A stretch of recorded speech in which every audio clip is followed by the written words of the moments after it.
Welcome to हेक्सायर digital academy. जैसे कि आप थंबनेल से ही आपको पता चल गया कि आज किस टॉपिक में हम लोग बात करने वाले हैं। आज हम लोग क्लास 12th के जो कंप्यूटर साइंस है जैक बोर्ड वाले के लिए कंप्यूटर साइंस आज हम स्टार्ट करने वाले हैं। आज उनका सिलेबस को डिस्कस करने वाले हैं। इस वीडियो में आपको सिलेबस आपको एक्सप्लेन करने वाले हैं। ओके, तो ध्यान से देखिएगा और समझिएगा और वीडियो को लास्ट तक जरूर देखिएगा ताकि आपको कहीं भी कोई कंफ्यूजन ना रहे। क्लियर? चलिए अब देखते हैं सिलेबस। सिलेबस क्यों जानते हैं हम लोग? सिलेबस इसलिए जानना होता है जरूरी क्योंकि सिलेबस जितना आता है उतना हम लोग पढ़ते हैं। सिलेबस इसलिए जानना जरूरी होता है जितना हमें एग्जाम के लिए जितना जरूरी है उतना ही हम लोग पढ़ेंगे, एक्स्ट्रा नहीं पढ़ेंगे। ठीक, तो एग्जाम के पर्पज से हम लोग पढ़ेंगे जो कि हमारा टारगेट होना चाहिए, जो हमारा टारगेट होना चाहिए कि हम इस बोर्ड के एग्जाम में हम 70 आउट ऑफ 70 स्कोर करें। ये हमारा टारगेट होना चाहिए, ये आपका टारगेट होना चाहिए। मैं आपके साथ पूरा यूट्यूब चैनल में पूरा ये मेरा यूट्यूब चैनल है, इसमें चैप्टर वाइज आपको सारे वीडियोस लेके आऊंगा। बस आपका सपोर्ट की जरूरत है। चैनल पे नए हैं तो सब्सक्राइब कीजिए, शेयर कीजिए, लाइक कीजिए। चलिए तो आज का वीडियो स्टार्ट करते हैं। तो चलिए बात करते हैं आज के सिलेबस। सिलेबस क्या होने वाला है कंप्यूटर साइंस के लिए।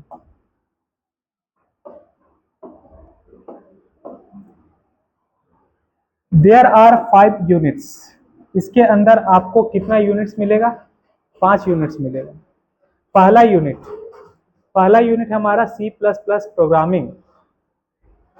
सी प्लस प्लस प्रोग्रामिंग जितना आप क्लास 11th में पढ़े हो सी प्लस प्लस के बारे में उतना आप इस चैप्टर में पूरे पढ़ने वाले हो। चैप्टर नंबर 1 में पढ़ने वाले। इस यूनिट के अंदर जो चैप्टर नंबर 1 है सी प्लस प्लस रिव्यू, इसके अंदर आप पढ़ने वाले हो। इसके अंदर आप पढ़ने वाले जितने भी आप क्लास 11th में पढ़ चुके हैं वो भी पढ़िएगा और जो थोड़ा सा जो एडवांस है क्लास 11th से वो भी आप इसमें पढ़िएगा। तो यूनिट नंबर 1 की बात करें सी प्लस प्लस प्रोग्रामिंग, इसमें जितना भी चैप्टर्स है सब में हम लोग सी प्लस प्लस प्रोग्रामिंग के बारे में ही डिस्कस करेंगे। सी प्लस प्लस प्रोग्रामिंग के बारे में ही डिस्कस करेंगे। ये यूनिट हमारा 30 मार्क्स का होने वाला है, यानी कि सबसे ज्यादा स्कोरिंग यूनिट है हमारा ये unit number 1 C plus plus programming. इसके अंदर टोटल 8 चैप्टर्स आते हैं। पहला चैप्टर का नाम है सी प्लस प्लस रिव्यू, या फिर इसको कहीं कहीं ये भी बोलते हैं review of C plus plus भी कहा जाता है। क्लियर? उसके बाद चैप्टर नंबर 2 है हमारा ऑब्जेक्ट ओरिएंटेड प्रोग्रामिंग, जिसको हम लोग शॉर्ट में बोलते हैं ऊप्स। उसके बाद चैप्टर नंबर 3 की बात करें फंक्शन ओवरलोडिंग। फंक्शन ओवरलोडिंग कहते किसको है उसके बारे में हम जानेंगे चैप्टर नंबर 3 में। उसके बाद क्लास एंड ऑब्जेक्ट, ये टर्म्स आप लोग बहुत बार सुने होंगे क्लास 11th में। क्लास किसको कहते हैं, ऑब्जेक्ट किसको कहते हैं, उसके बारे में हम लोग जानेंगे चैप्टर नंबर 4 में, जो कि नाम है क्लास एंड ऑब्जेक्ट। उसके बाद चैप्टर नंबर 5 आता है हमारा कंस्ट्रक्टर एंड डिस्ट्रक्टर। कंस्ट्रक्टर और डिस्ट्रक्टर के बारे में जाने। कंस्ट्रक्टर मतलब क्या होता है, किसी चीज को बनाना, और डिस्ट्रक्टर मतलब क्या होता है, किसी चीज को खराब करना बोल सकते हो। तो कंस्ट्रक्टर और डिस्ट्रक्टर के बारे में सी प्लस प्लस प्रोग्रामिंग के अंदर कंस्ट्रक्टर और डिस्ट्रक्टर का क्या यूज है ये हम लोग पढ़ने वाले हैं। उसके बाद चैप्टर नंबर 6 है इनहेरिटेंस। इनहेरिटेंस क्या होता है? इनहेरिटेंस आपको साइंस वाला नहीं, बायो वाला नहीं पढ़ना है, इसमें कंप्यूटर वाला इनहेरिटेंस पढ़ना है। इनहेरिटेंस होता क्या है, क्लियर? उसके बाद चैप्टर नंबर 7 हमारा डेटा फाइल हैंडलिंग।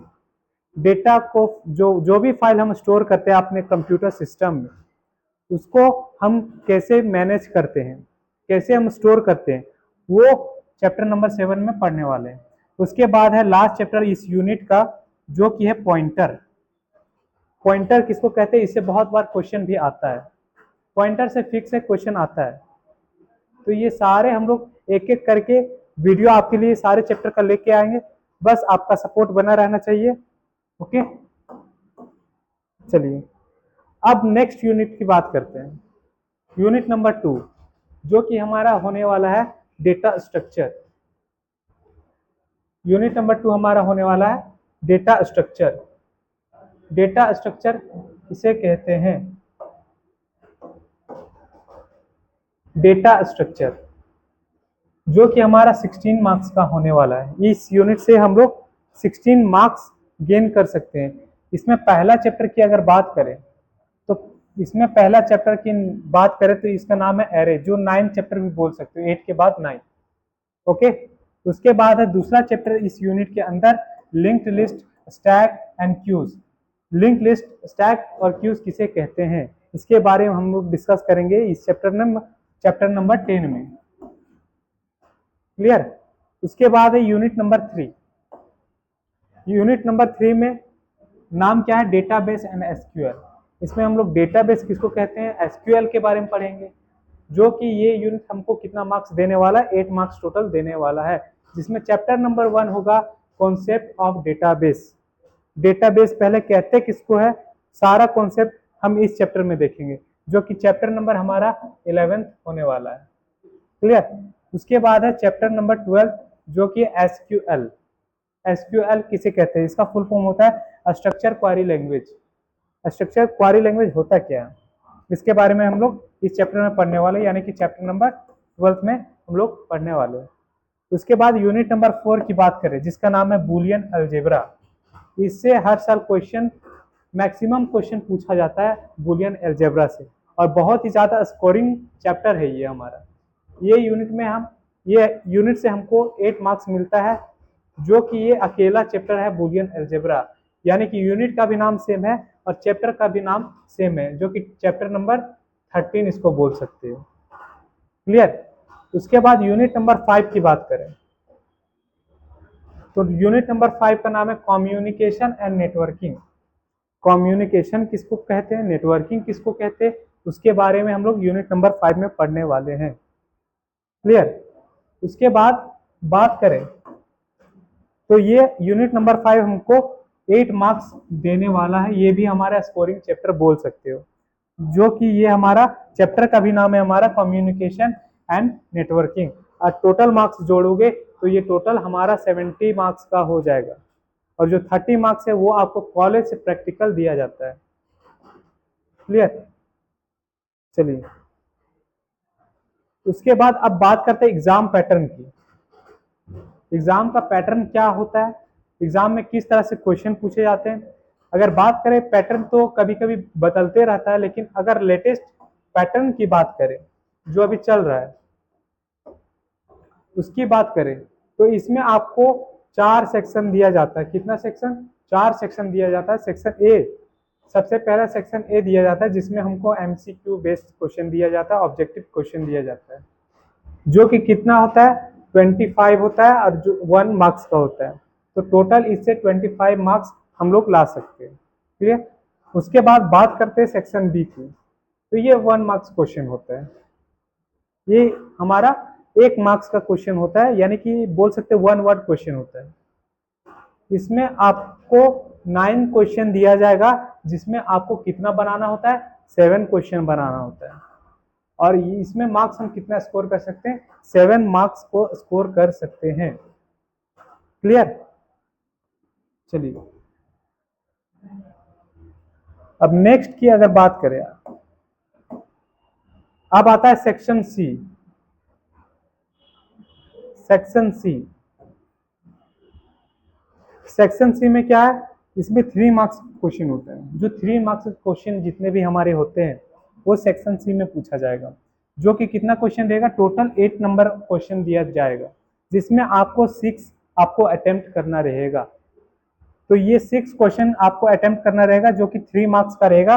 तो इसमें आप मैक्सिमम कितना स्कोर कर सकते हो? 18 मार्क्स को स्कोर कर सकते हो। क्लियर? उसके बाद बात करें सेक्शन डी की। सेक्शन डी की बात करें तो इसमें 5 मार्क्स का क्वेश्चन होता है, जिसमें हम लोग बहुत मार्क्स स्कोर कर सकते हैं, मैक्सिमम मार्क्स स्कोर कर सकते हैं। जो कि इसमें टोटल क्वेश्चन दिया जाता है वो 6 क्वेश्चन दिया जाता है, जिसमें आपको सिर्फ और सिर्फ 4 क्वेश्चन को ही अटेम्प्ट करना होता है। 4 क्वेश्चन का ही आंसर आपको देना रहता है, जिसमें आप, ये हमारा 5 मार्क्स का रहा। तो इसमें मैक्सिमम आप कितना स्कोर कर सकते हो, 20 मार्क्स स्कोर कर सकते हो।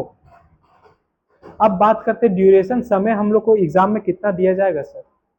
तो ड्यूरेशन की बात करें तो 3 आवर 15 मिनट्स दिया जाता है, 3 आवर एंड 15 मिनट्स दिया जाता है, जिसमें 15 मिनट्स आपको वहां पहले ही दे दिया जाएगा।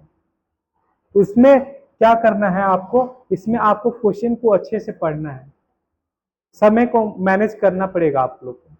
समय को मैनेज करने के लिए ये जो 15 मिनट्स पहले आपको जो कॉपी दिया जाएगा, उसमें आपको क्या करना है, क्वेश्चन को पढ़ना है बढ़िया से, और कोशिश करना है, ये 3 आवर्स हमारे पास बचा, तो कोशिश करना है कि 2.5 आवर में हम कंप्लीट कर ले, तो आप मैक्सिमम से मैक्सिमम मार्क्स स्कोर कर सकते हो। ये हमारा टारगेट होना चाहिए। उसके बाद बात करें कि सर वीडियो कहाँ से आएगा, वीडियोस हम रेगुलर देंगे। नोट्स कहाँ से आएगा, नोट्स हम अपलोड कर देंगे टेलीग्राम चैनल पे, जो कि डिस्क्रिप्शन में आपको लिंक दिया हुआ रहेगा। उससे हम सारा कंटेंट आपको मिल जाएगा। बस आपको क्या करना है, छोटा सा सपोर्ट चाहिए आपको। चैनल में नए हैं तो प्लीज सब्सक्राइब कर लीजिएगा और शेयर भी जरूर कर दीजिएगा अपने दोस्तों।